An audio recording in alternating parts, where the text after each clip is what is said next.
Vamos a empezar la actividad académica el día de hoy a cargo de Andrés Galarza, nuestro residente de segundo año, el cual va a tratar el tema presión intraocular de la fisiología, sus implicaciones perioperatorias. Tenemos el gusto de tener nuevamente a la doctora Emma como una de sus tutoras y al doctor Rubén Tulcán, ambos son profesores del departamento y del programa de anestesiología y reanimación de la universidad. Entonces, empecemos, Andrés, y bienvenidos todos los participantes. Al finalizar, haremos pues los comentarios y las respectivas preguntas. No sé si tienen alguna actividad preparada de interacción con el público esta vez, Rubén o la Hay, doctora Emma hay, con hay Andrés. una, hay una preguntita, pero ya Ah, se bueno, hace entonces, dirigir. Rubén, Bueno, para que estés pendiente, porque como estoy eh, viajando, de pronto yo no puedo estar tan pendiente de esa parte. ¿Listo, Rubén? Y se me desconecta el internet. Listo, listo, profe. No hay problema. Bueno, empecemos entonces. ok, entonces, muy buenas noches. Mi nombre es Andrés Galarza, como me presentó el doctor Caballero. Vamos a hablar sobre la presión intraocular, su fisiología y sus implicaciones perioperatorias. Le quisiera dar un especial agradecimiento al doctor Rubén Tulcán, a la doctora Emma Cardona, que me estuvieron instruyendo sobre cómo desarrollar este tema. Y pues bueno, sin más preámbulo, iniciemos. Esta es un óleo sobre lienzo de René Magritte. Él es un pintor surrealista belga. Actualmente está exhibida esta obra en el MoMA de Nueva York. Y para René Magritte y para la mayoría de artistas surrealistas, el ojo era la parte más importante del cuerpo porque comunicaba el mundo exterior con el mundo interno, era la ventana o es la ventana hacia la realidad exterior, pero al mismo tiempo, digamos que es la manera en cómo cada uno ve el mundo que tenemos alrededor a su manera. Entonces, pues para ellos era de vital importancia este órgano. El contenido de la charla, vamos a dar una rápida introducción, vamos a hablar sobre un caso clínico, hablar sobre anatomía, fisiología y farmacología enfocada a la presión intraocular, las implicaciones de la cirugía oftalmológica sobre la presión intraocular, qué factores de riesgo debemos tener en cuenta con los pacientes en los que podamos ver comprometida la presión de perfusión ocular.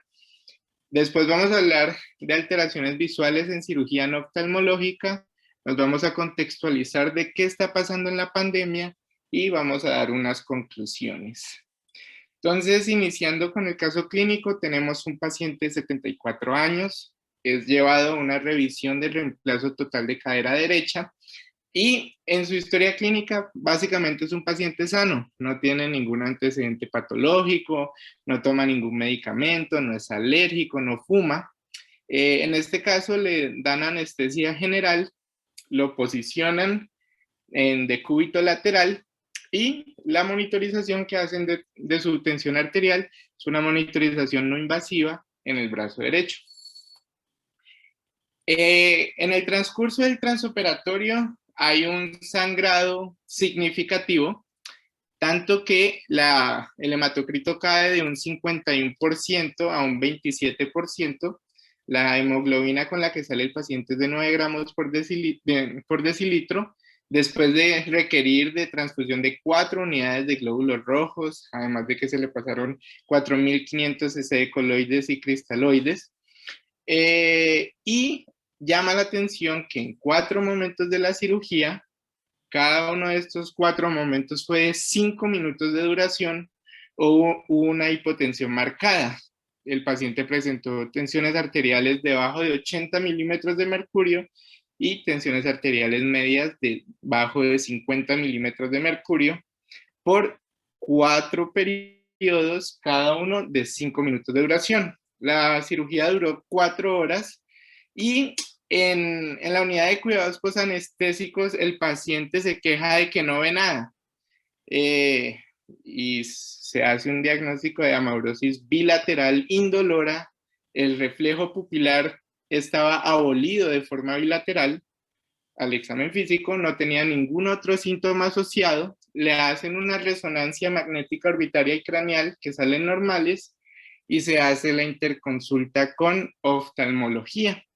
Entonces, esto fue un caso clínico que se reportó, se publicó en la revista española de anestesiología en el 2015 y pues eran dos casos, uno que ocurrió en esta fractura, en este reemplazo de cadera y en otro en una artroplastia de hombro.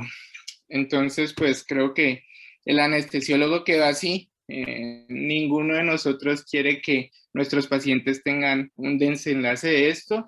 Al final de la charla vamos a continuar hablando un poquito más de este caso clínico, pero entonces ya iniciando, hay que tener en cuenta que la cirugía oftalmológica es la principal carga quirúrgica a nivel global. La cirugía de catarata básicamente es el procedimiento quirúrgico que más se realiza en el mundo. Nomás en el 2016 en Estados Unidos se realizaron 3.6 millones de cirugías de catarata y a nivel mundial 20 millones de cirugías. Con el desarrollo de nueva tecnología y a medida en que surgen más subespecialidades oftalmológicas como de retina, de córnea, los anestesiólogos nos vamos a ver enfrentados a diferentes contextos quirúrgicos en los que se podría ver alterada esa presión intraocular de nuestros pacientes en el transoperatorio. Entonces, ¿por qué es importante conocer la fisiología de la presión intraocular? Porque nosotros como anestesiólogos nos podemos enfrentar a un paciente que es llevado a cirugía oftalmológica para corrección de esa presión intraocular elevada, pero al mismo tiempo nos podemos enfrentar a pacientes que tienen esa presión intraocular elevada que son llevados a cirugía no oftalmológica, o pacientes que tienen un trauma ocular penetrante, que es lo que se describe como un ojo abierto. Entonces, ¿cómo nuestro manejo anestésico y diferentes factores perioperatorios van a alterar la presión intraocular, van a alterar la perfusión del ojo y por ende podríamos tener diferentes desenlaces clínicos visuales con nuestros pacientes? Empezando hablando un poquito de anatomía, esta imagen únicamente es para mostrarles que la órbita ósea, que es donde se encuentra el globo ocular, es un espacio no complaciente, es un espacio rígido que está formado por el frontal, esfenoides, cigomático, etmoides, lacrimal, etcétera, pero me interesa que les quede en la cabeza que el ojo está contenido en un espacio rígido, no complaciente. Y esta órbita tiene un volumen aproximado de 30 cc, 30 mililitros, y el globo ocular de esos 30 generalmente ocupa 7 mililitros. Entonces, lo que quiero mostrar también en esta imagen es cómo adentro de la órbita ósea tenemos diferentes espacios. Básicamente estos espacios van a estar delimitados por algo que se llama el cono fibromuscular, el cual está conformado por los músculos extraoculares, los 4 rectos. Ellos van a hacer este conito y básicamente nos van a dar dos tipos de espacios, el espacio extraconal y el espacio intraconal.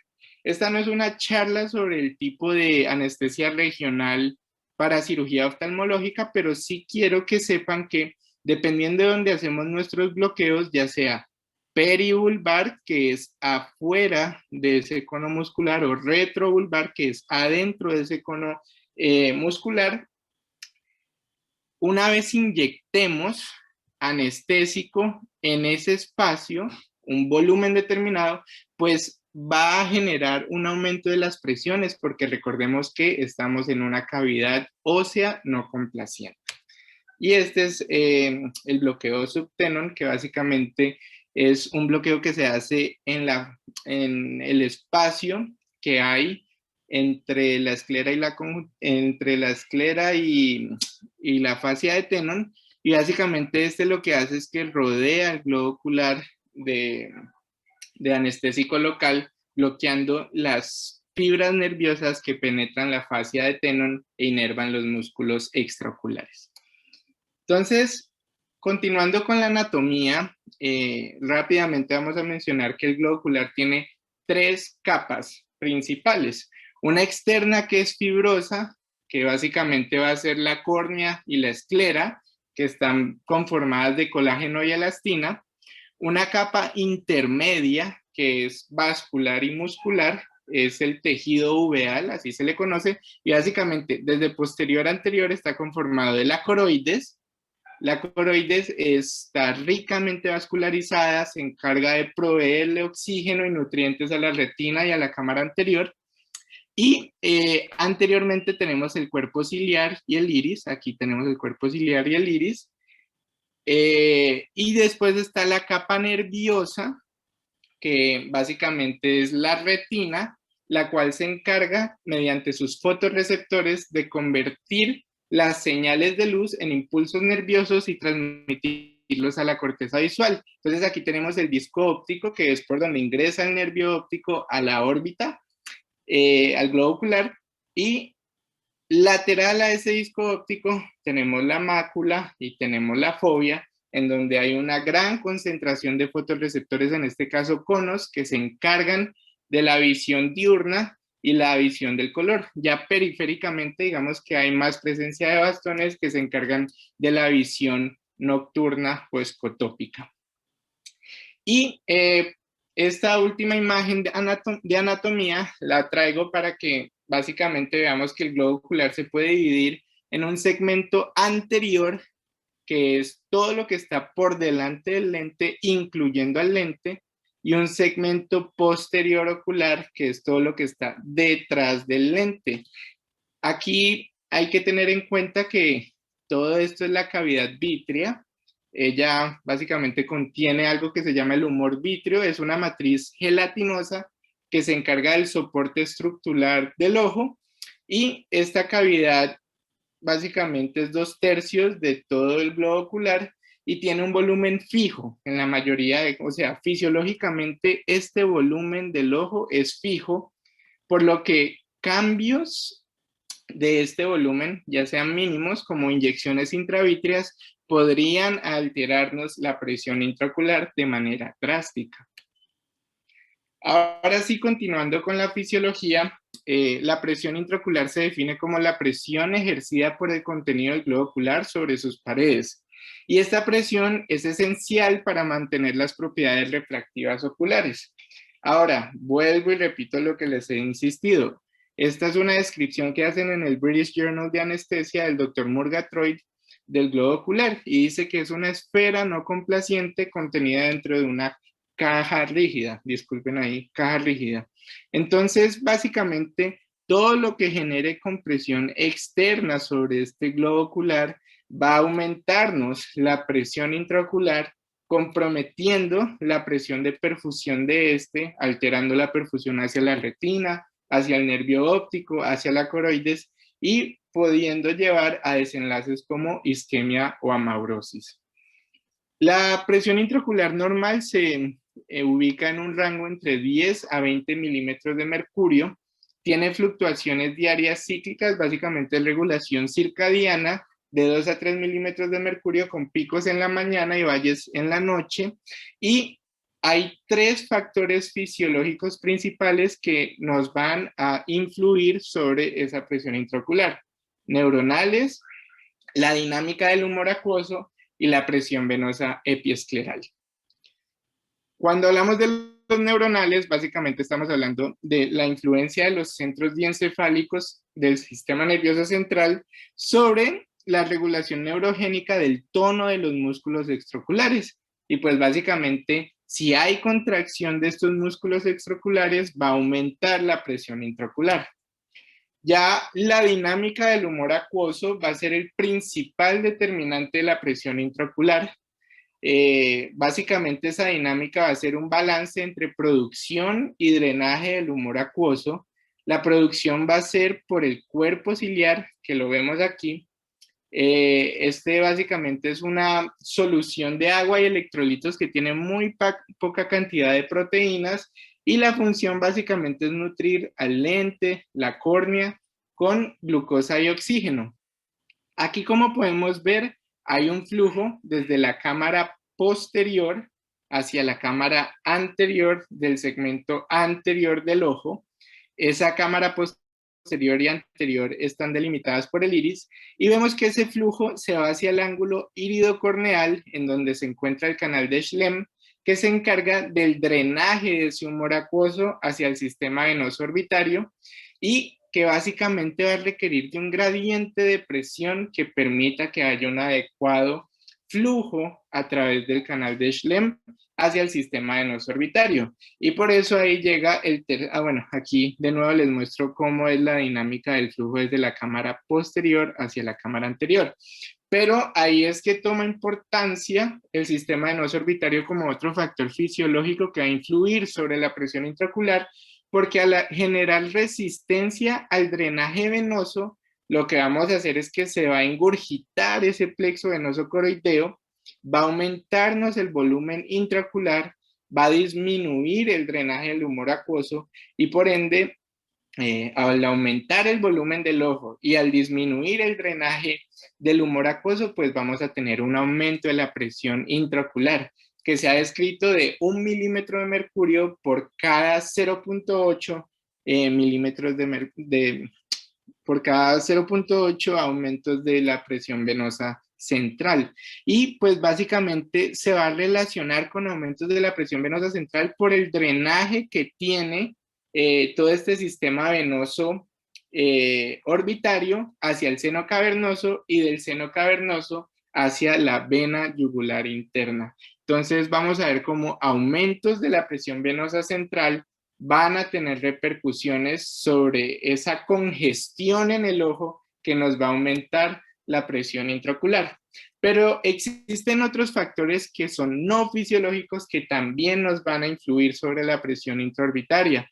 En verde dejé los que acabamos de hablar y los demás, como cuerpos extraños, inyecciones de hexafluoruro de azufre, octafluoruro de carbono, al generar inyecciones y aumentar el volumen intraocular, pues básicamente nos van a aumentar la presión intraocular, tumores, hemorragias intra o extraglobales, los bloqueos regionales anestésicos, como les comenté, al generar compresión extrínseca del globo ocular, y si hay hematomas, abscesos o tumores retrovulvares, y la posición en prono o el uso apretado de la máscara anestésica sobre los pacientes, la máscara facial. Rápidamente, pues también hay que tener en cuenta que existe la elevación crónica de la presión intraocular y básicamente es secundaria al glaucoma. El glaucoma es cuando se daña el nervio óptico por hipertensión intraocular. 80 millones de personas a nivel mundial sufren de neuropatía secundaria a glaucoma y 11 millones de estos han evolucionado a ceguera secundario a esta condición. Los tipos son el glaucoma de ángulo abierto, en el que el ángulo iridocorneal, donde vimos que se drenaba el humor acuoso, está normal, y ángulo estrecho, en el que ese ángulo está, digamos que estrecho, disminuido, y por ende se afecta el drenaje del humor acuoso. Y básicamente entre los manejos quirúrgicos está la trabeculectomía, en el que se hacen incisiones en la red trabecular que hay en el ángulo iridocorneal, que permiten un mejor drenaje del humor acuoso y permiten disminuir la presión intraocular. Acá les quiero resaltar los factores de riesgo para glaucoma. Es importante concientizar a la gente sobre estos para que no evolucione hacia un compromiso neuropático y que probablemente genere ceguera en la gente. Entonces, edad mayor a 60 años, historia familiar es de vital importancia, comorbilidades como diabetes e hipertensión, los miopes severos, el uso prolongado de esteroides y digamos que tener raíces africanas o asiáticas. Entonces, tener eso en cuenta. Continuando con la fisiología, el flujo sanguíneo cerebral, el flujo sanguíneo ocular, la retina tiene una elevada actividad metabólica y se ha llegado a hablar de que el flujo sanguíneo retiniano puede ser de 1400 cc por cada 100 gramos de tejido por minuto. y este viene siendo 20 veces más que el flujo sanguíneo que recibe la sustancia gris cerebral, que está entre los 50 a 70 cc por cada 100 gramos de tejido por minuto. Y la tasa de extracción de oxígeno de la retina es de 40 a 50%. Este elevado flujo sanguíneo ocular que tiene la retina lo obtiene a través de dos circulaciones, la circulación retiniana, que es el sistema arterial retinial. Entonces, como podemos ver, de la arteria carótida va a surgir la arteria oftálmica, que nos va a dar la arteria central de la retina. Entonces, esta nos va a irrigar o perfundir la retina interna y la cabeza, el nervio óptico.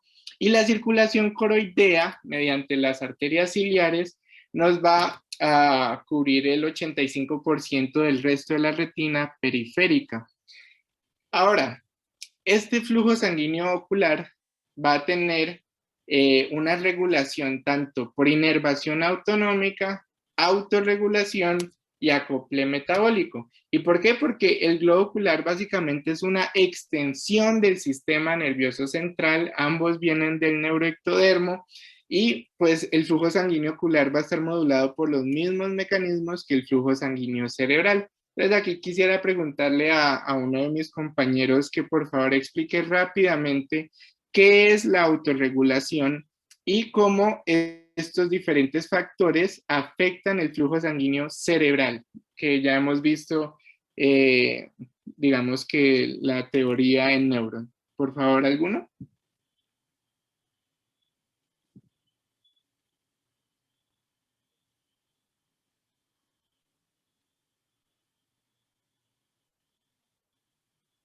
Juan Pablo Quintero.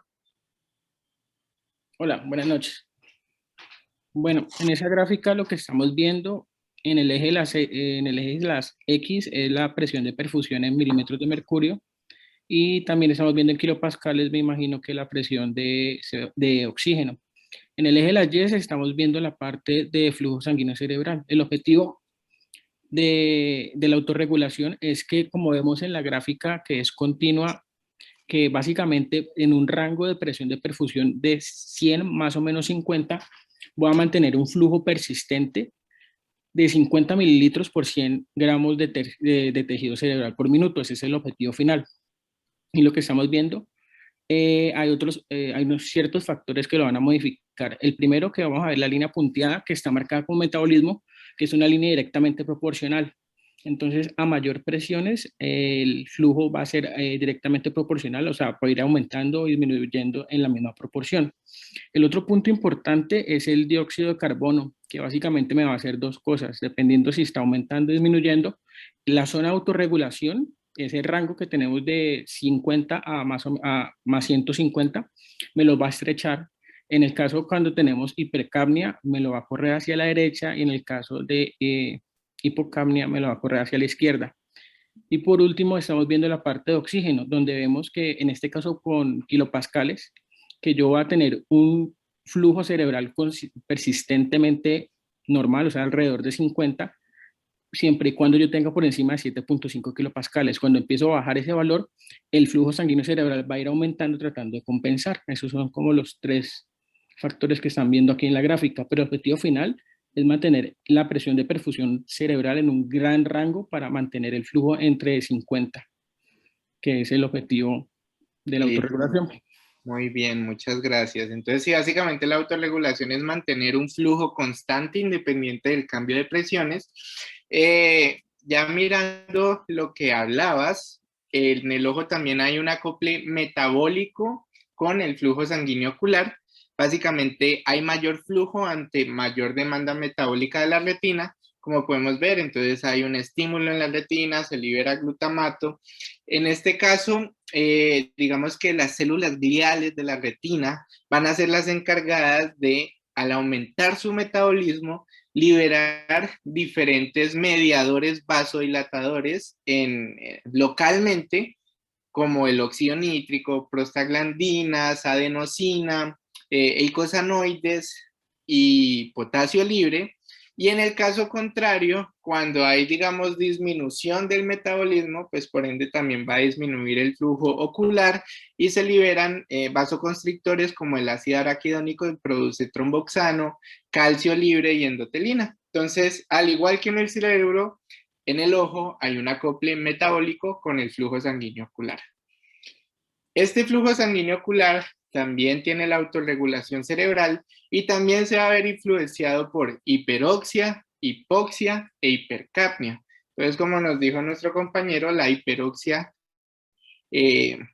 va a generar, bueno, en la gráfica anterior no se veía, pero la hiperoxia en el flujo sanguíneo ocular genera vasoconstricción de las arteriolas retinianas, que es 3 a 4 veces mayor que en la circulación cerebral, mientras que la hipoxia va a generar lo contrario, vasodilatación, y la hipercapnia también va a generar vasodilatación. Se ha visto que el flujo sanguíneo ocular aumenta en un 3.6% por cada 1 milímetro de mercurio que aumenta la presión de CO2.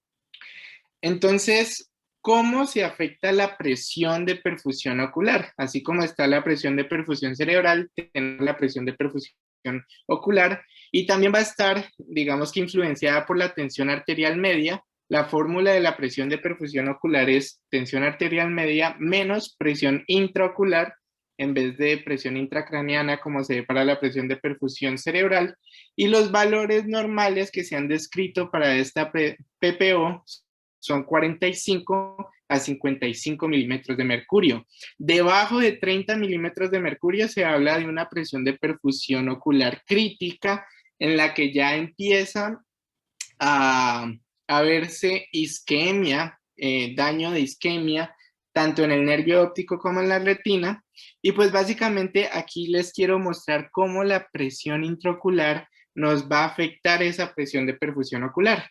Tenemos en la imagen A un vaso y hay un gradiente de presiones arteriovenosa de 70 milímetros de mercurio a 10. Y pues básicamente por ley de Poiseuille, y en este caso no hay resistencia, pues esa diferencia de presiones nos va a permitir que haya un flujo.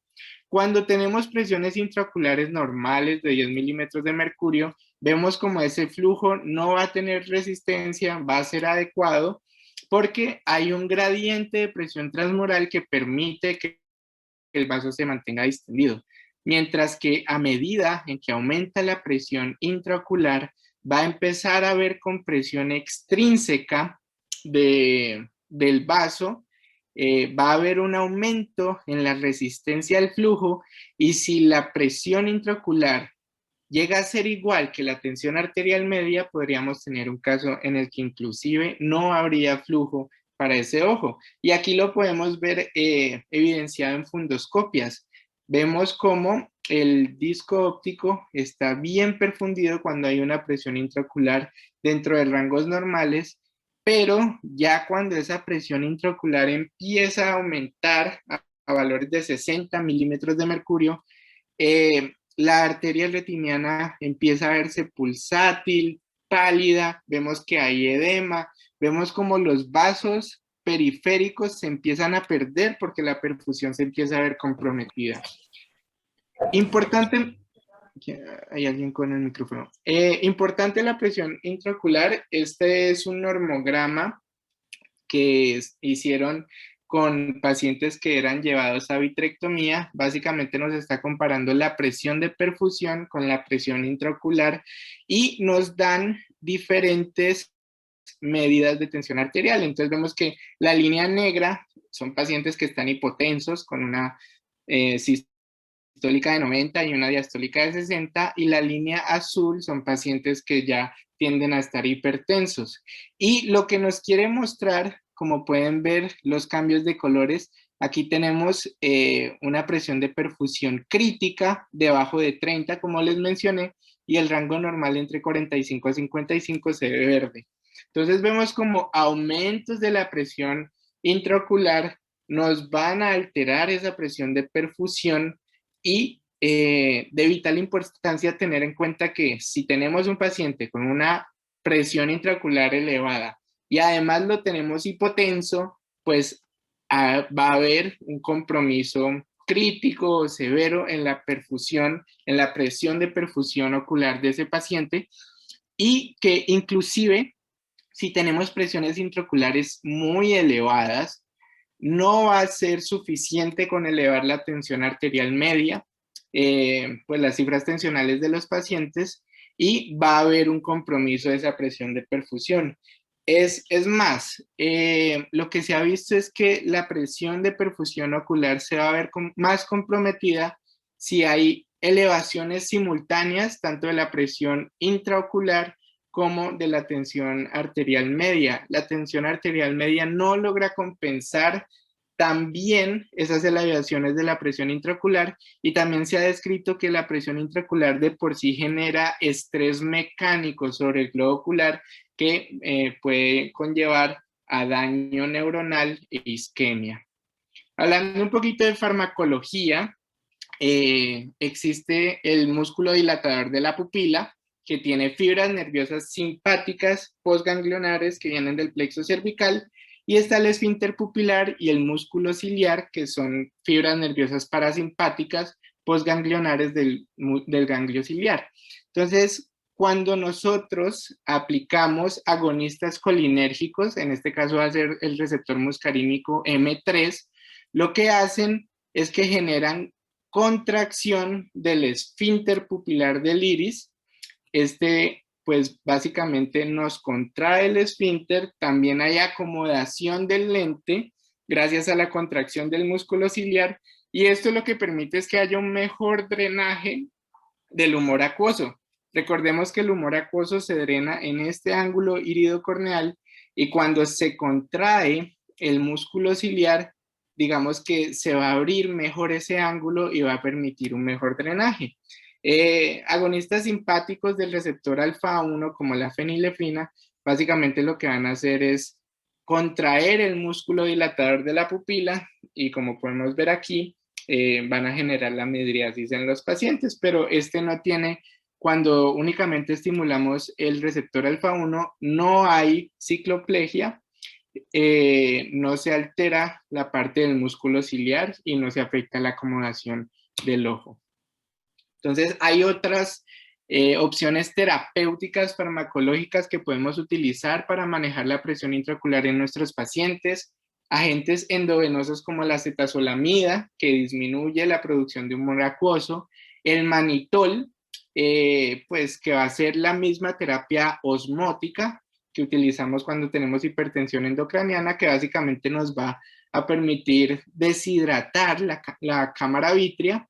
Y otros agentes tópicos parasimpático-miméticos, simpático-miméticos, análogos de prostaglandina y antagonistas beta-adrenérgicos, que básicamente van a actuar sobre estos mecanismos de los que les hablé. Ahora, ya metiéndonos un poco en el mundo de la cirugía oftalmológica, debemos básicamente tener en cuenta que una cirugía oftalmológica puede ser intraocular, en la que hay incisión del globo ocular, o extraocular, en la que no se hace incisión del globo ocular.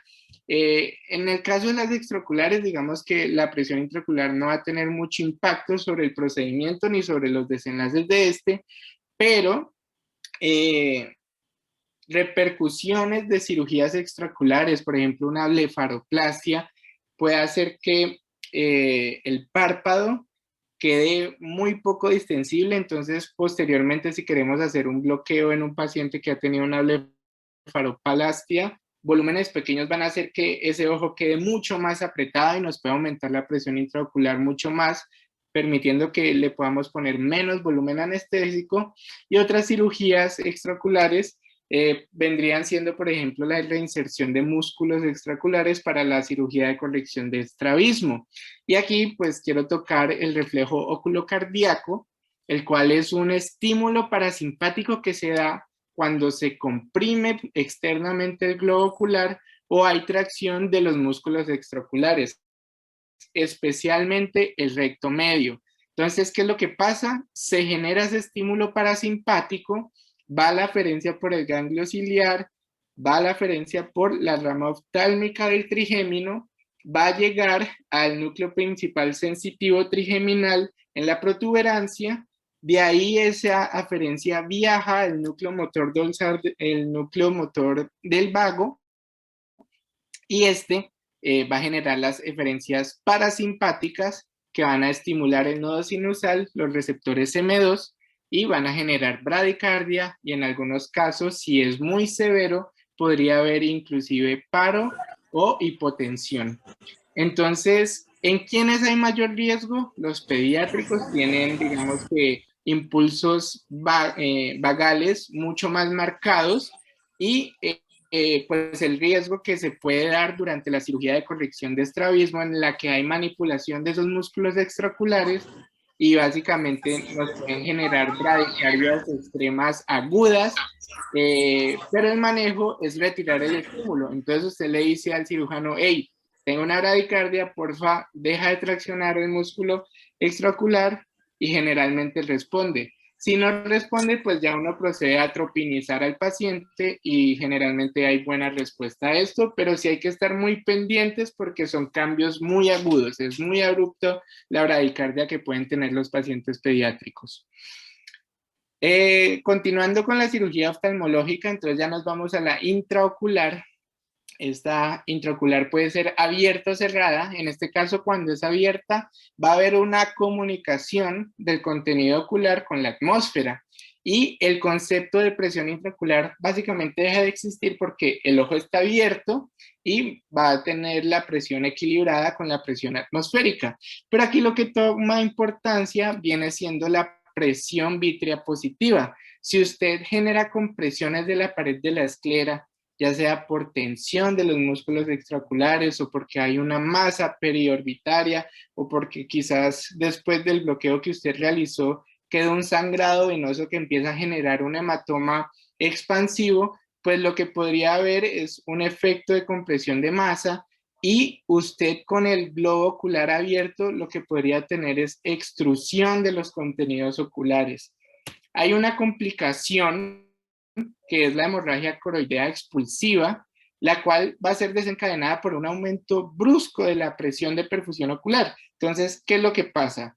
Tenemos el ojo abierto y aumenta la tensión arterial media. Esto lo que hace es que aumenta la presión transmural coroidea, como en el caso de los pacientes hipotensos, y el hecho de que el ojo esté abierto básicamente nos está generando una descompresión del globo ocular.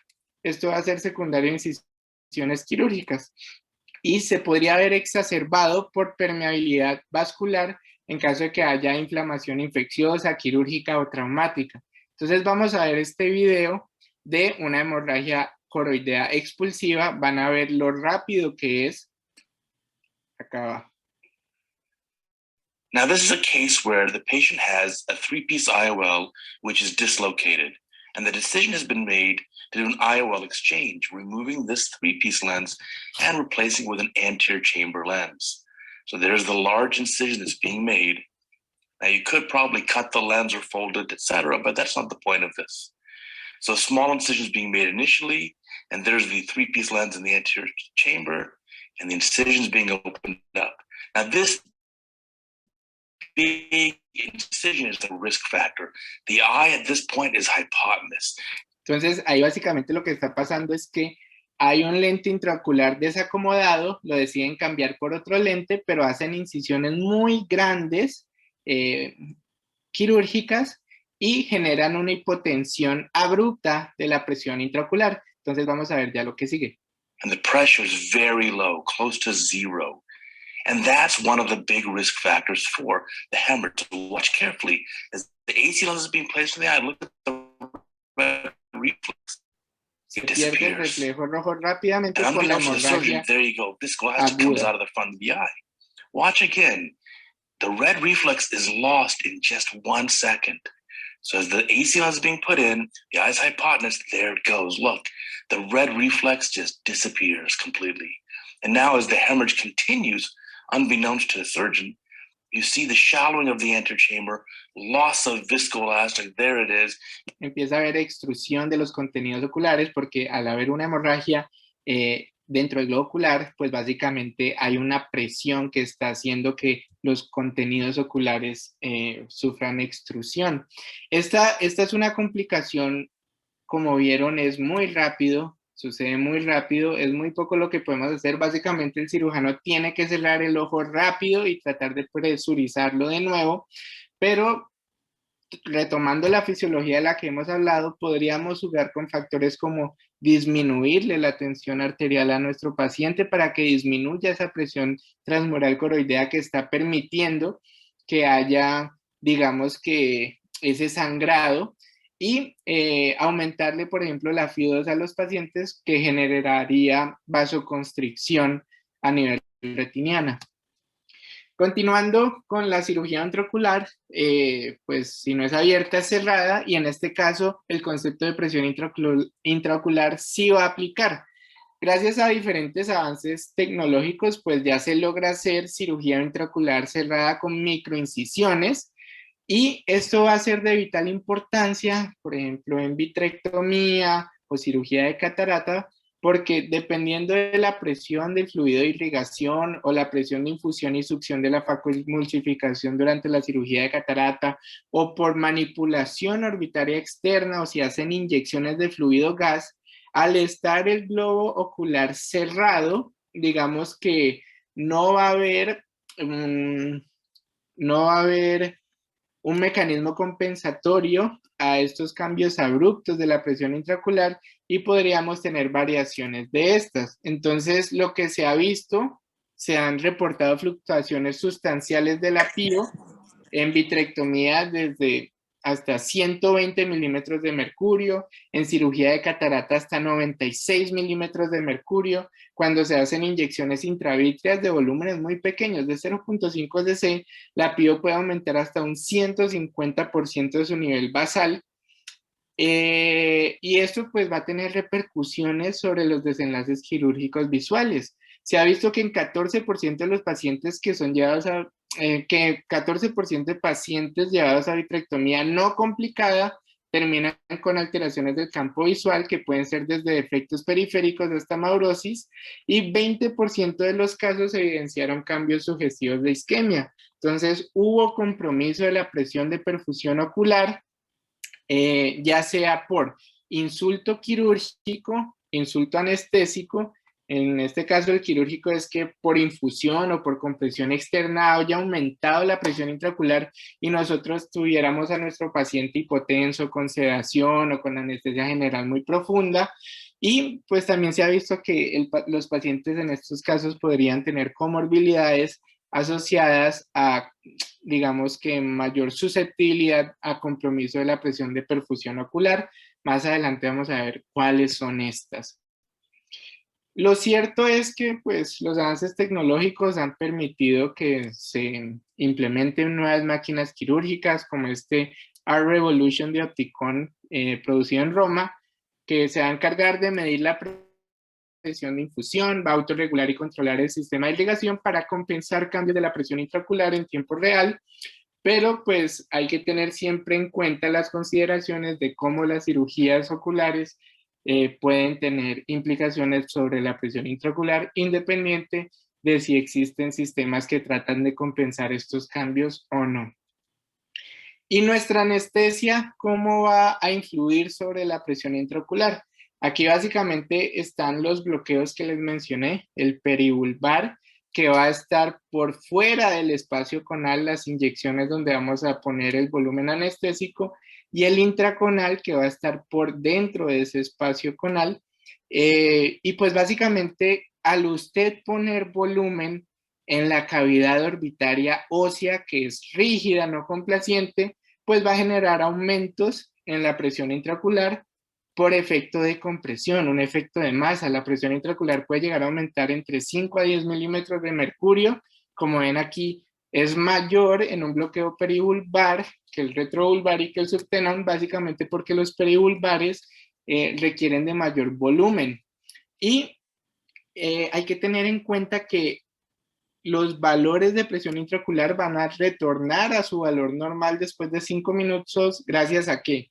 A redistribución del anestésico, absorción, y porque una vez, digamos que le pega el bloqueo, se van a relajar los músculos extraoculares y eso va a influir también en la presión intraocular. Además, nosotros nos ayudamos de el balón de Honan o pesas que se le pone al ojo y de hialuronidasa. Entonces, el balón de Honan le genera una presión sobre el globo ocular de 30 a 35 milímetros de mercurio. Los primeros 5 minutos, obviamente, pues si le estamos comprimiendo el ojo desde afuera, lo que va a generar es un aumento de la presión intraocular, pero después empieza a disminuir esa presión intraocular. ¿Gracias a qué? Porque él nos va a permitir que haya una mayor absorción del anestésico hacia la circulación sistémica, va a permitir que haya un inicio más rápido del bloqueo anestésico, entonces se van a relajar los músculos extraoculares y la hialuronidasa básicamente es un ayudante enzimático que se encarga de degradar el tejido conectivo y va a facilitar la dispersión de los anestésicos locales a través de la cavidad orbitaria.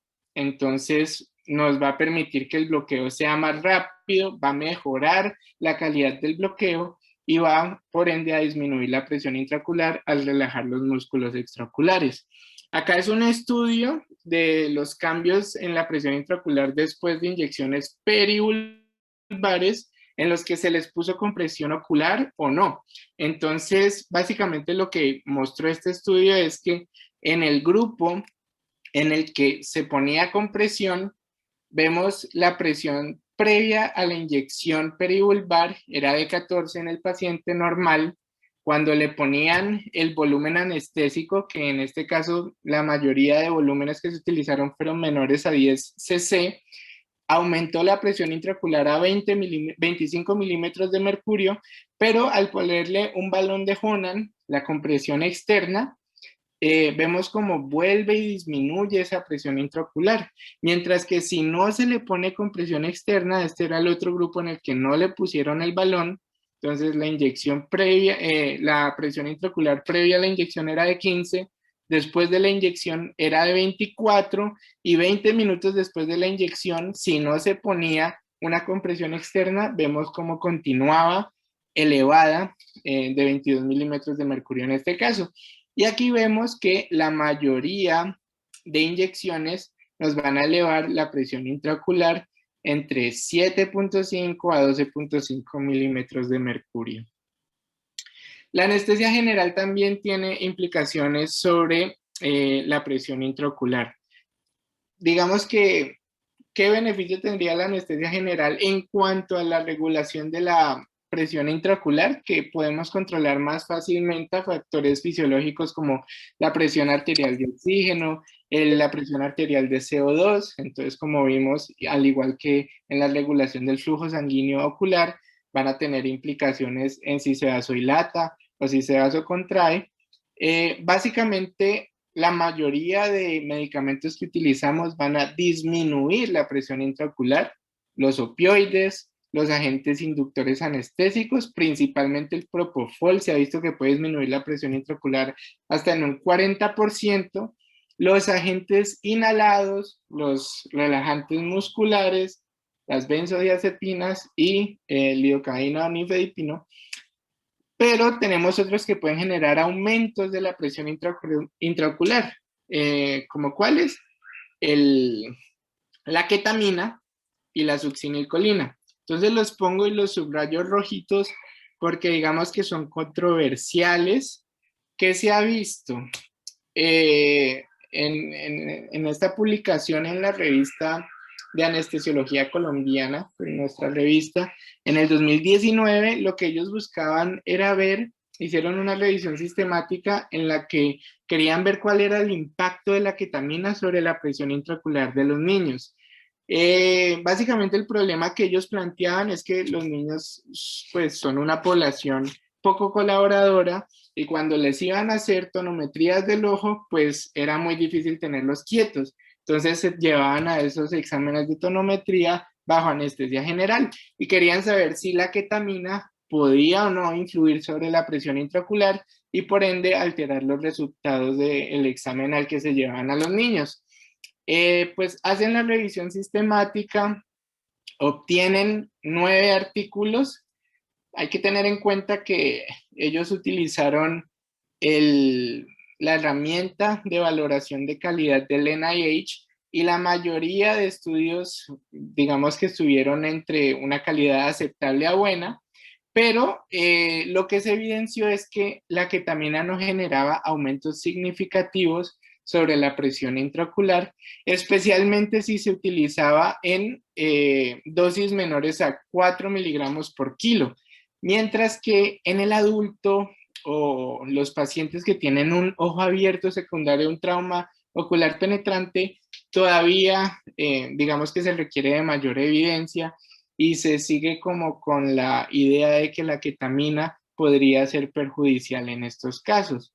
La succinilcolina se ha visto que aumenta la presión intraocular hasta 10 milímetros de mercurio, y aquí les muestro cómo se ha evidenciado, pues digamos que los mecanismos que se han planteado para que la succinilcolina aumente la presión intraocular es que la contracción de los músculos extraoculares va a aumentar esa presión intraocular durante la fase de despolarización, pero se ha visto inclusive que cuando se le resecan esos músculos extraoculares a los pacientes, inclusive hay aumento de la presión intraocular, y esto se ha visto porque hay un aumento del volumen sanguíneo coroideo por vasodilatación del plexo coroideo y se disminuye el drenaje del humor acuoso. Entonces, ¿qué se ha visto? Se ha hablado por ahí de unos 5 reportes de casos en los que hay extrusión del humor vítreo después de haber hecho una inducción anestésica con succinilcolina en un paciente politraumatizado que tenía un trauma ocular penetrante o un ojo abierto. Entonces, en este caso es un paciente nigeriano de 34 años, sufrió un politraumatismo en un accidente de tránsito. Al examen físico de ingreso tenía una laceración corneal, el contenido ocular ahí estaba descrito como intacto y tenía injuria visceral abdominal, por lo que lo llevaron a una laparotomía de emergencia. Pues describen que hicieron una secuencia de inducción rápida con midazolam, ketamina y succinilcolina, y posterior a la cirugía iban a hacerle corrección de esa laceración corneal y el oftalmólogo reporta extrusión del humor vítreo en el paciente. Entonces, pues digamos que este y otros casos han sido reportados como asociación entre la succinilcolina y extrusión de los contenidos oculares, pero no hay una evidencia que sea del todo, digamos, fuerte, que nos diga que no se puede utilizar la succinilcolina en los ojos abiertos. Ya tocaría entrar a valorar el riesgo-beneficio de nuestros pacientes. Por ejemplo, acá hay unos factores confusores como el uso también de ketamina. No sabemos o no se describe bien cómo fue la manipulación de la vía aérea, que vamos a ver que tiene también una alta repercusión sobre la presión intraocular. Entonces, lo que tenemos que llevarnos es que a pesar de que los anestésicos influyen sobre la presión intraocular, no va a ser tan significativo su efecto y van a ser más, digamos que va a tener mayor peso los efectos indirectos del manejo anestésico que nosotros damos.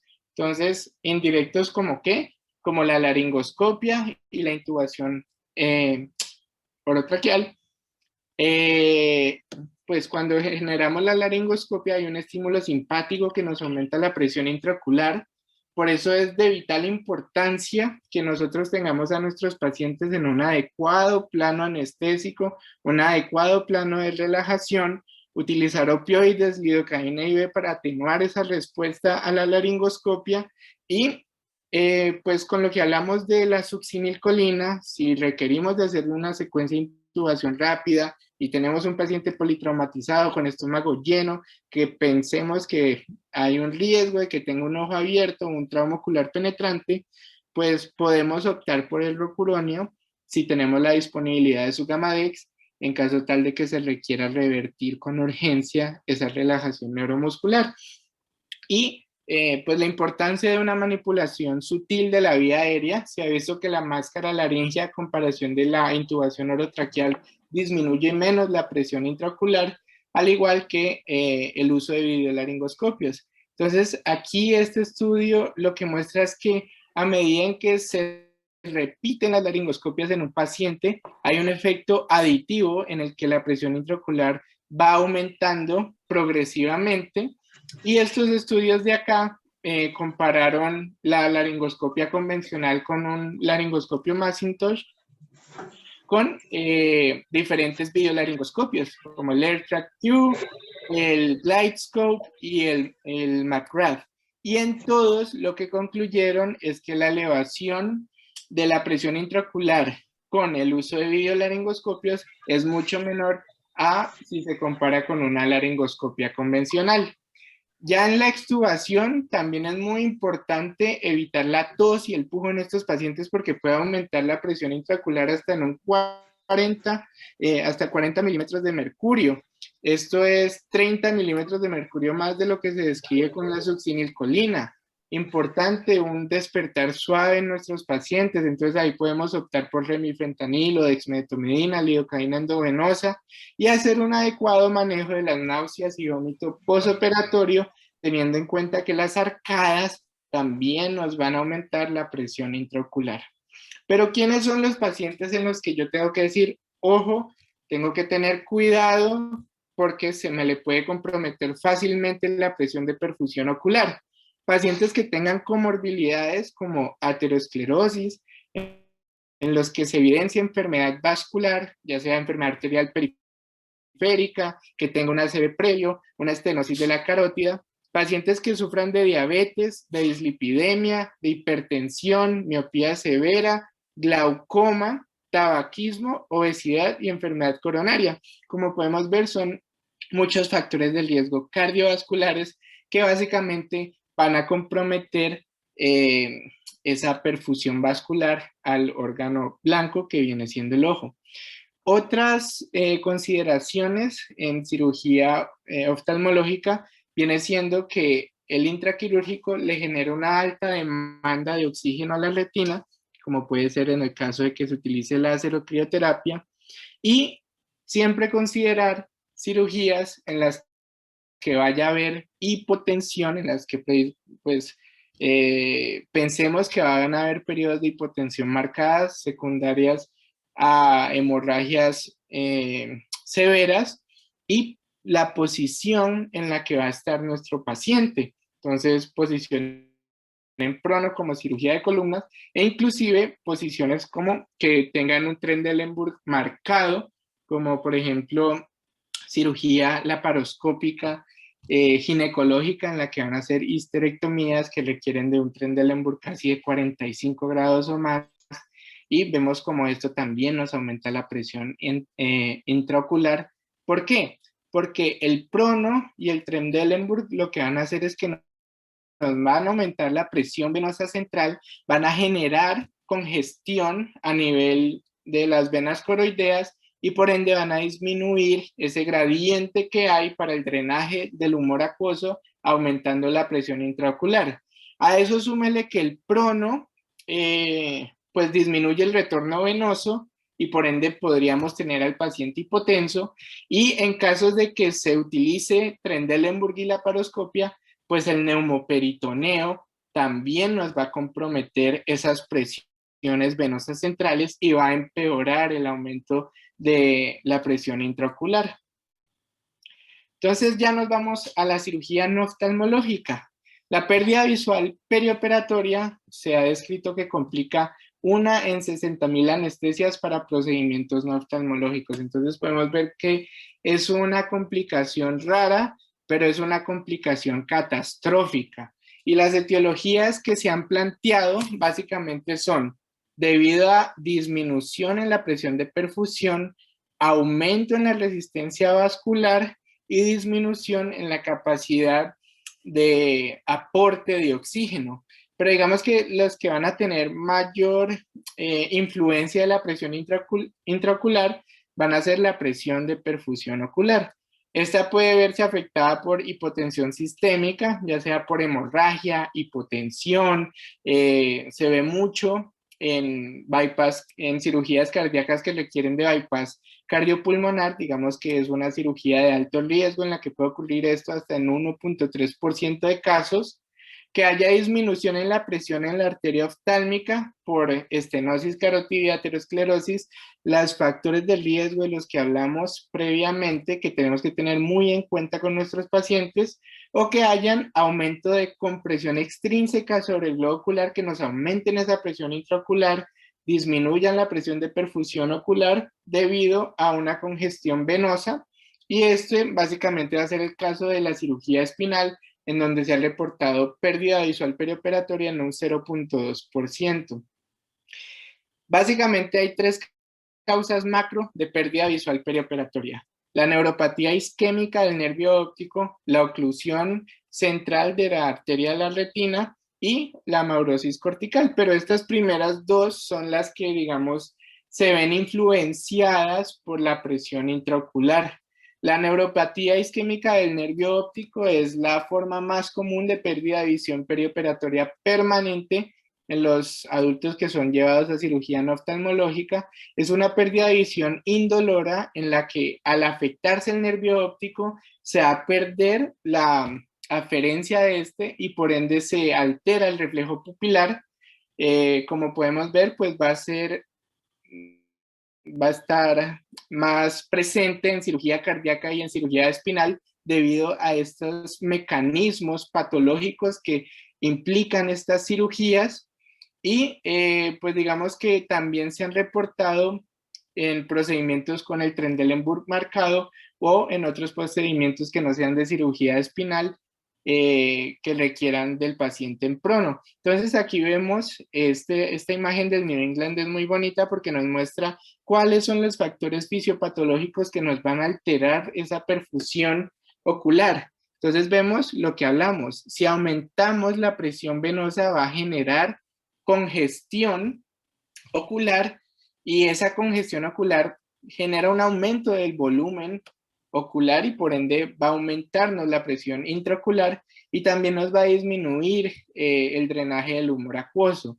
La presión de perfusión ocular se va a ver afectada por hipotensión, por el uso de vasoconstrictores. Si utilizamos vasoactivos, pues se va a comprometer la perfusión de arterias pequeñas.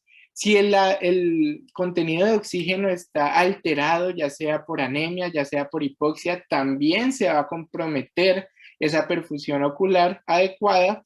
Y ya, digamos que factores de susceptibilidad individuales, como los factores de riesgo vasculares que recalcamos previamente, o factores de hipercoagulabilidad que vamos a ver que van a estar implicados en los pacienticos con COVID. Entonces aquí, la cirugía cardíaca, la cirugía de columna, las cirugías que van en un Trendelenburg marcado, ya sean urológicas, ya sean ginecológicas, pues se han visto descripciones en este tipo de procedimientos quirúrgicos de pérdida completa de la visión después de una histerectomía laparoscópica o después de una prostatectomía laparoscópica asistida por robot. Entonces, tener muy en cuenta la posición de nuestros pacientes. Y dependiendo de la lesión que haya, pues vamos a tener diferentes alteraciones del campo visual. Básicamente, ¿dónde van a estar nuestras lesiones? Aquí, en el nervio óptico. Y como podemos ver, nos vamos a la B, eso nos puede generar una amaurosis completa. Si se altera la retina, pues podrían haber escotomas. Y si hay amaurosis cortical, pues vamos a tener, pues dependiendo del grado de compromiso cortical, puede haber desde cuadrantanopsias hasta mianopsias hasta ceguera completa. Volviendo a la cirugía de columna, volvemos a este artículo del New England Journal y aquí ya nos muestran cuáles son 6 factores de riesgo que se han determinado en la cirugía de columna para disminuir la presión de perfusión ocular. La cirugía de columna está asociada a una gran pérdida de sangre, también asociada a hipotensión. Entonces ahí ya tenemos anemia, menor contenido de oxígeno, la hipotensión nos va a disminuir la presión de perfusión ocular. Si utilizamos el marco de Wilson, como podemos ver aquí el marco, va a haber una disminución de ese flujo venoso, va a haber congestión venosa. Si el paciente es obeso, se va a exacerbar esto. Esa posición en prono por un periodo muy largo, se habla de cirugías de más de 4 horas es un riesgo para que haya pérdida visual perioperatoria. Y pues lo que habíamos hablado, el prono nos va a disminuir el flujo venoso, nos va a disminuir el drenaje del humor acuoso y nos va a aumentar la presión intraocular. Además, la anestesia, la pérdida sanguínea, la posición en prono que disminuye el retorno venoso sanguíneo, pues van a hacer que tengamos hipotensión, las pérdidas sanguíneas, y eso pues básicamente nos va a comprometer la presión de perfusión. Y aquí resaltar que el sexo masculino y también la edad mayor a 50 años se han visto asociados como factores de riesgo para desarrollar alteraciones visuales perioperatorias. Entonces, en el 2019, la ASA publica el Practice Advisory para evitar la pérdida visual perioperatoria en cirugía de columna. Y básicamente ellos nos dan recomendaciones prequirúrgicas, intraquirúrgicas y posquirúrgicas.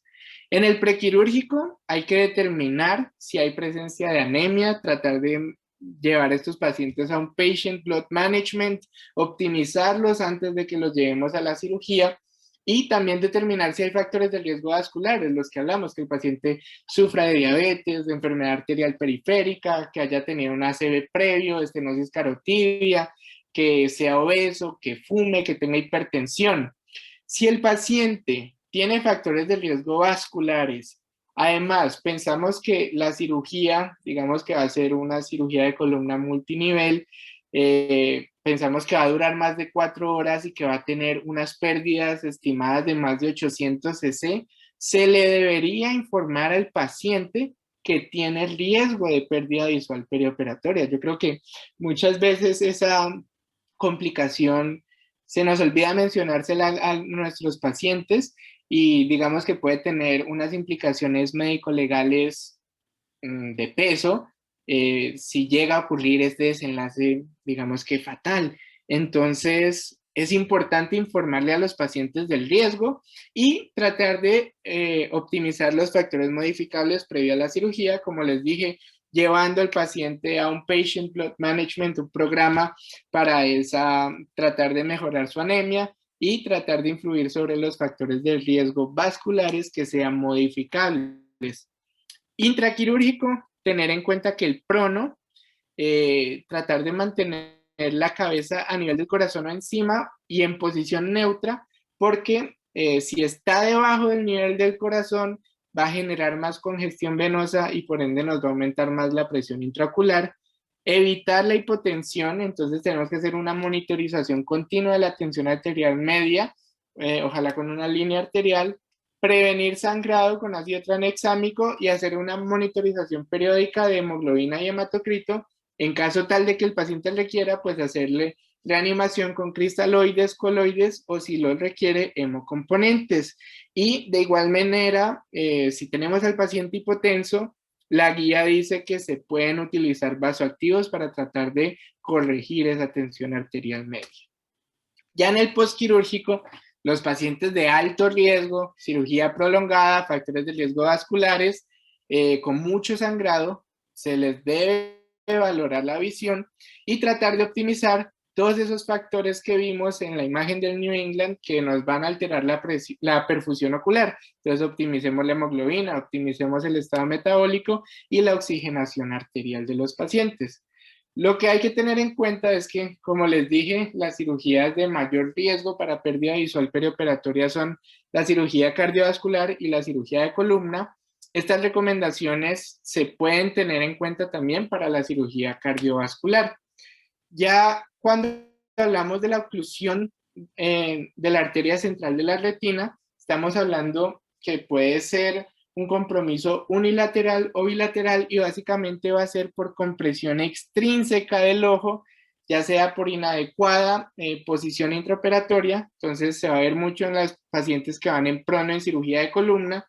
También puede ser secundario un embolismo, un trombo o vasoespasmo de la circulación orbitaria. ¿Y cuáles son las recomendaciones? Revisar periódicamente la posición de los ojos del paciente, que no se haya movido y que quizás ya estemos comprimiendo un ojo. Generalmente va a ser unilateral el compromiso y vamos a ver eritema local alrededor del ojo, tosis, abrasión de la córnea, porque le estábamos generando una compresión extrínseca, y reacomodar ante la evidencia de compresión. Cuando se le hace fundoscopia a estos pacientes, básicamente lo que más se ve es el cherry spot en la mácula. Acá está la mácula, y el disco óptico se va a ver edematizado e isquémico, y las arteriolas de la retina se van a ver comprometidas. Entonces aquí de nuevo siempre revisar cómo está posicionado nuestro paciente para evitar que se esté generando una compresión ocular externa. Y la maurosis cortical básicamente va a ser secundaria al infarto del lóbulo occipital. Los principales mecanismos van a ser el embolismo, es la causa más común, por eso se ve mucho en los pacientes que son llevados a bypass cardiopulmonar, y digamos que más raro sería que el paciente presente una hemorragia extrema con hipotensión profunda prolongada que lo lleve a un infarto del lóbulo occipital en las áreas watershed, que son como las más susceptibles a presentar isquemia por hipotensión.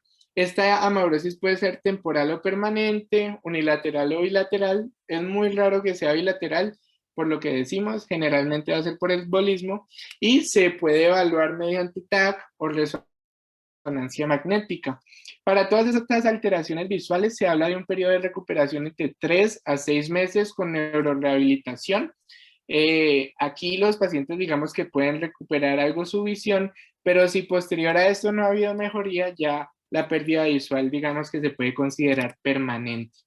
Ahorita en pandemia, ¿cuál es la importancia de la presión intraocular? Toda esta fisiología de la que hemos hablado, pues es que tenemos a nuestros pacientes en sesiones prolongadas de pronación, entre 16 a 18 horas al día, en la que hay compresión directa sobre el globo ocular, congestión venosa, edema periorbitario.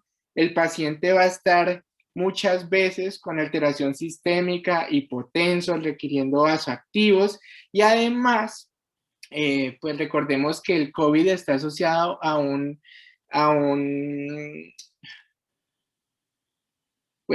efecto protrombótico, un estado, qué pena. Entonces este estado protrombótico nos puede comprometer también la presión de perfusión ocular. En el American Academy of Ophthalmology revisaron un caso en el que una oclusión de arteria retinal central de la retina. Básicamente fue un paciente que estuvo hospitalizado por 10 días, de esos 10 días estuvo en prono 5 días, y posterior a eso tuvo pérdida de la visión en el ojo izquierdo, y ellos asociaron la pronación del paciente y el estado protrombótico asociado al COVID con esta pérdida visual. Y pues diferentes artículos han ido surgiendo con este contexto de la pandemia que estamos viviendo, sobre cómo se debe tener muy en cuenta que debemos proteger los ojos de nuestros pacientes que están siendo llevados a terapia en prono, y las complicaciones que se pueden ver asociadas, la pérdida visual que se puede ver asociada. Entonces lo que se recomienda es que deben haber y se deben estandarizar protocolos de protección ocular en los pacientes que sean llevados a pronación. Se deben cubrir los ojos en los pacientes que se vayan a pronar. Siempre se debe revisar después de la pronación que no haya compresión extrínseca del ojo, y básicamente cuando se supina al paciente se debe hidratar, lubricar y limpiar ese ojo para evitar que hayan lesiones. Vamos a hablar también un poquito de focus ocular, el point of care ultrasound que se puede realizar en los ojos. Como podemos ver aquí, esta sería la anatomía normal de una imagen ultrasonográfica del ojo, en la que vemos la pupila, el lente también y la retina. Es importante, pues se menciona que se debe utilizar un transductor lineal. Uno lo que hace es lubricar el ojo con un poco de ungüento, después ya le pone el plástico y encima del plástico le pone el gel con el que empieza a deslizar el transductor. ¿Y qué podemos valorar? Para la oclusión de la arteria central de la retina, básicamente lo que vamos a tener es ausencia en el flujo al Doppler color. Una de las mediciones que puede hacer en la arteria central de la retina es la velocidad pico sistólica, que el valor normal es de 9, más o menos 2 centímetros por segundo. Entonces aquí vemos que en este caso la del paciente está bien, es de 10, y la velocidad final de diástole, que viene siendo normal, entre 3, más o menos 0.5 centímetros por segundo. De igual manera, el POCUS nos permite ver alteraciones embólicas. Aquí se ve un material hiperecoico que nos sugiere de un émbolo en un paciente que tuvo una oclusión una oclusión de la arteria central de la retina agudo, presentó pérdida de la visión aguda, y pues le hacen el ultrasonido e identifican ese trombo. Pues esto digamos que no está asociado al tema, pero pues de una vez tratamos otro poquito de POCUS ocular.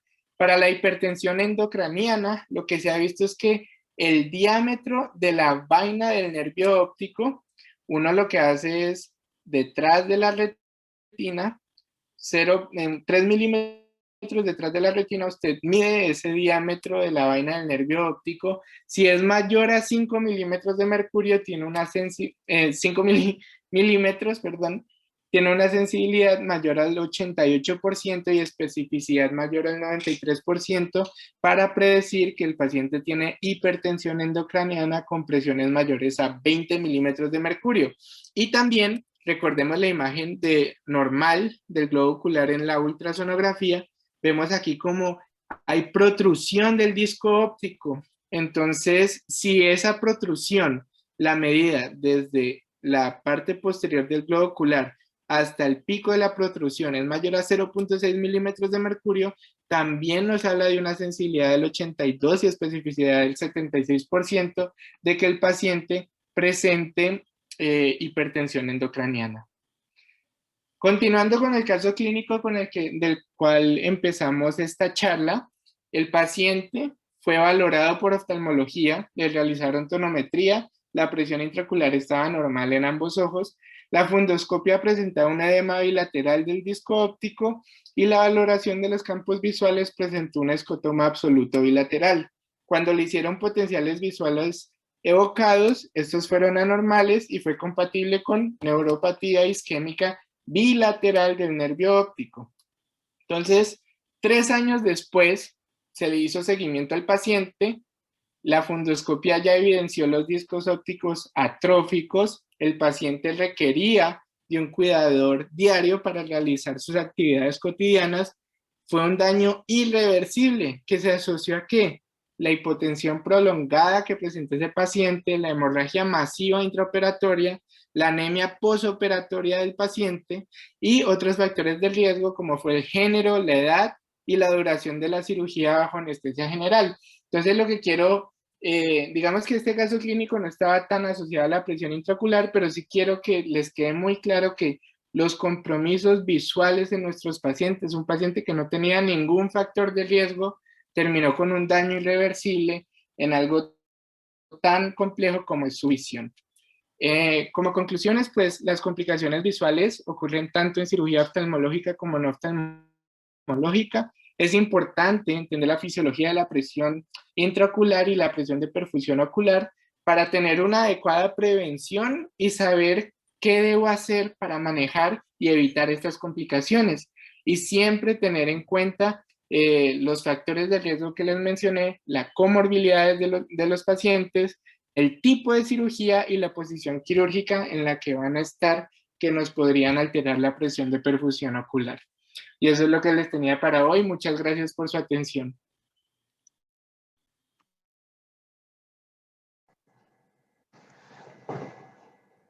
Bueno, muy buena tu charla, Andrés. Me pareció que estuvo muy completa. Realmente yo sí quisiera felicitarte porque cogiste desde las bases fisiológicas hasta los diferentes escenarios en los cuales se puede presentar cualquier alteración visual.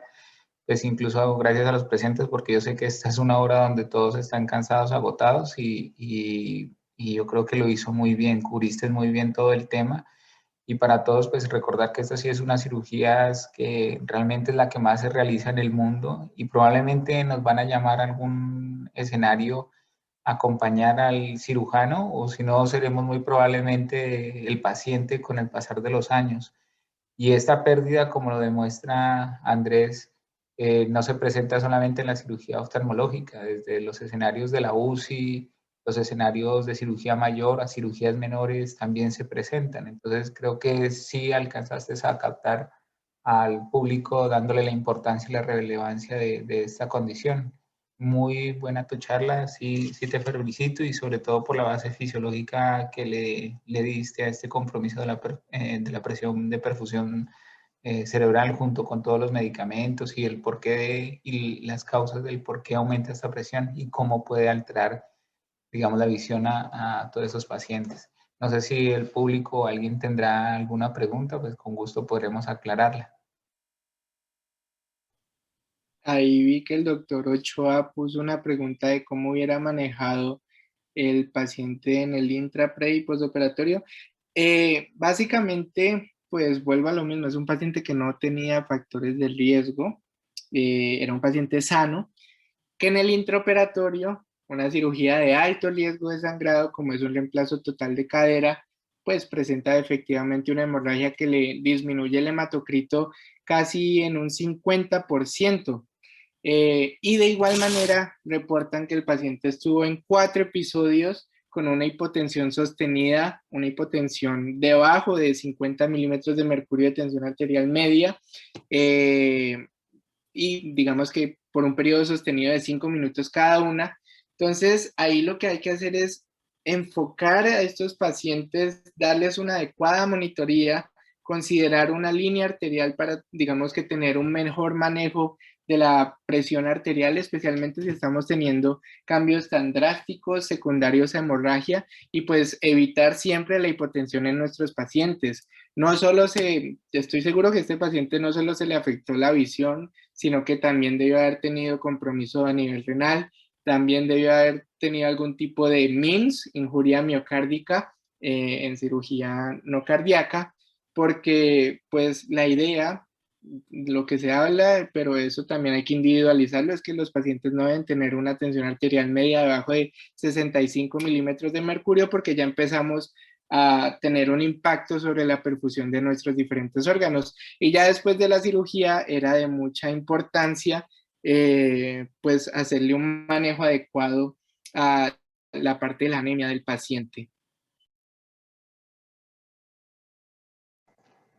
Denise también hizo una pregunta del que la PRO, ¿cómo ayuda a aliviar la presión intraocular en protección? No, es simplemente protocolos que han establecido en los diferentes artículos que han publicado ahorita en pandemia, y pues básicamente lo que quieren es que se hagan protocolos de pronación en los que se busque proteger el globo ocular.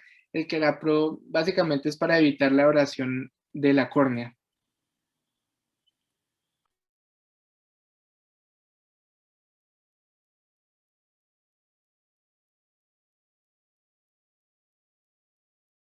¿Alguna otra pregunta? Muchas gracias a todos los presentes. Doctor Castro va a estar levantando la mano, vamos a darle la...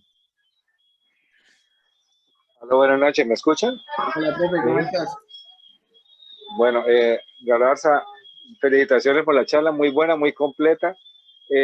Varias cosas. La primera, que en lo que usted revisó, en alguna parte dice con qué frecuencia en una cirugía se debe estar revisando que no se le esté generando presión en los ojos al paciente cuando va al trono.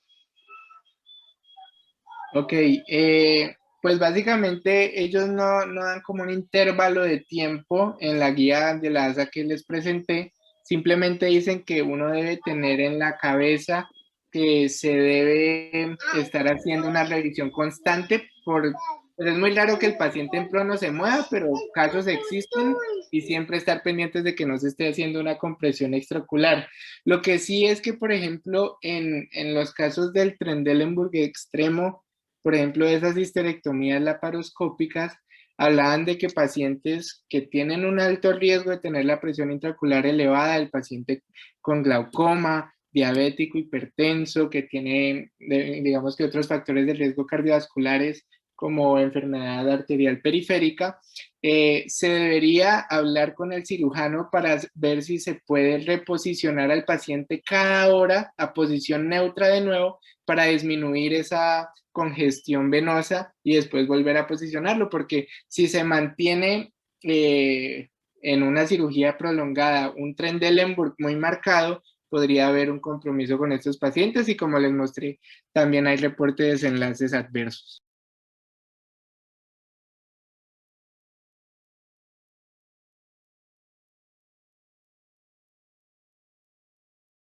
Bueno, retornarlo a esa posición neutra por 3, 5 minutos y ya después sí se puede retomar el Trendelenburg. Es importante eso, que no pase más de una hora, generalmente media hora, 45 minutos de estarlo revisando, porque los cirujanos, en los movimientos que hacen para acomodar muchas veces las barras y demás cosas que hacen, o intentando disecar los planos, desplazan al paciente y puede uno no darse cuenta. Entonces, eso es importante. Lo otro que es importante en los pacientes, y eso pues yo lo veía con frecuencia en la UCI, es que el hecho de colocar un parche en el ojo no necesariamente está protegiendo el ojo, porque en muchas ocasiones si el paciente tiene algo de edema de escleral o demás, o si el ojo no queda completamente cerrado por el párpado, lo que hace sencillamente el parche es impedir que podamos ver que el ojo no está adecuadamente ocluido. Entonces es muy importante que el párpado quede bien completamente extendido y asegurarse que el ojo está bien cerrado antes de colocar el parche, porque si no, también se pueden generar abrasiones corneales precisamente contra la superficie que supuestamente le tenía que proteger el ojo. Y lo que usted mencionó es claro que es importante mencionarle a los pacientes el riesgo de ese tipo de lesiones, igual que lesiones pues a nivel neurológico en posición prono, y pues idealmente que eso esté consignado en el consentimiento. La inmensa mayoría de los pacientes no lo saben. Cuando uno se sienta a hablar con ellos y les explica ese riesgo, la inmensa mayoría dicen, ven, a mí nadie me dijo que eso me podía llegar a pasar. Pues obviamente nadie quiere ni espera que se le presente este tipo de complicaciones, pero sí hay que tenerlas presentes y siempre dejarla plantear en el consentimiento. Sí, señor. Muchas gracias. Rubén, ¿la doctora Emma no está? Se le perdió la señal, doctor, me está escribiendo por aquí por el interno, ¿no? Pero le dejo las felicitaciones a Andrés por todo, ¿no? Y estaba muy No, pendiente. sí, excelente charla como lo dijiste.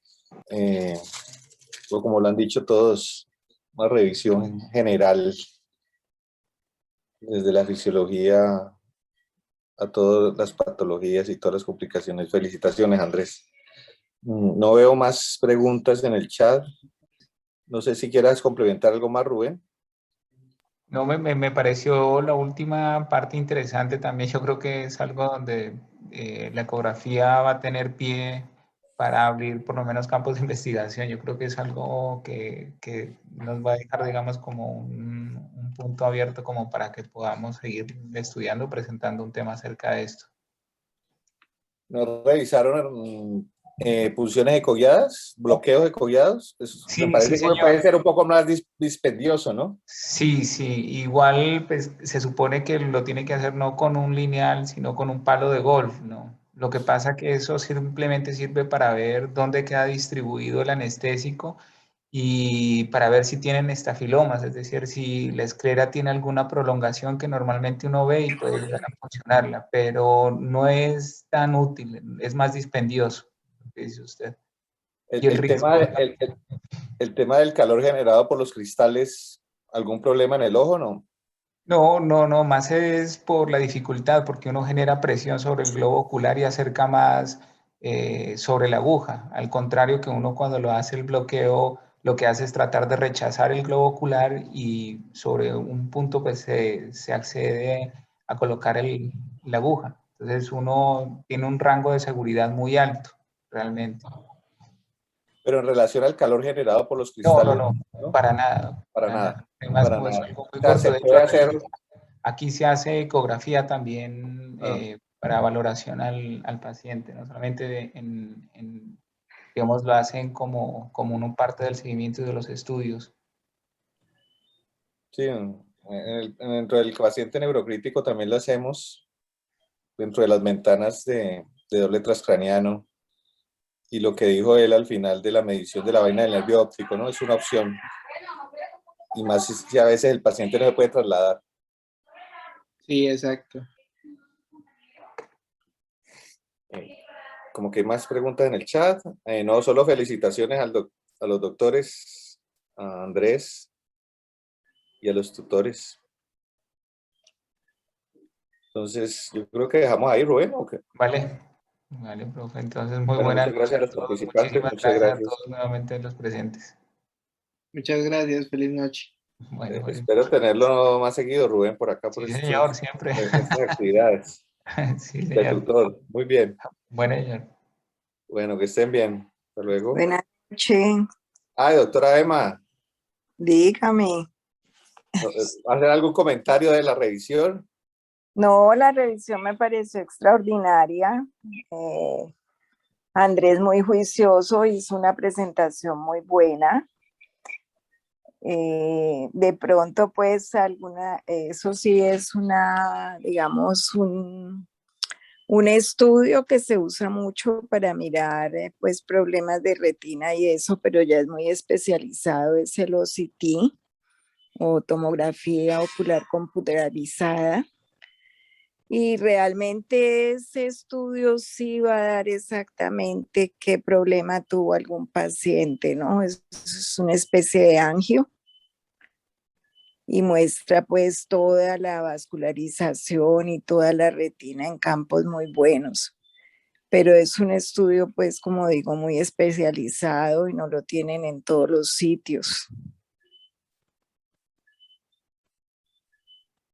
Ya, doctora. Muchas gracias, doctora. Muchas gracias también, doctora, por estar acá con nosotros nuevamente. Bueno, no, con mucho gusto. Es un placer. Y buena noche. Feliz Bueno, que noche. esté muy bien. Hasta luego todos. Gracias por la participación.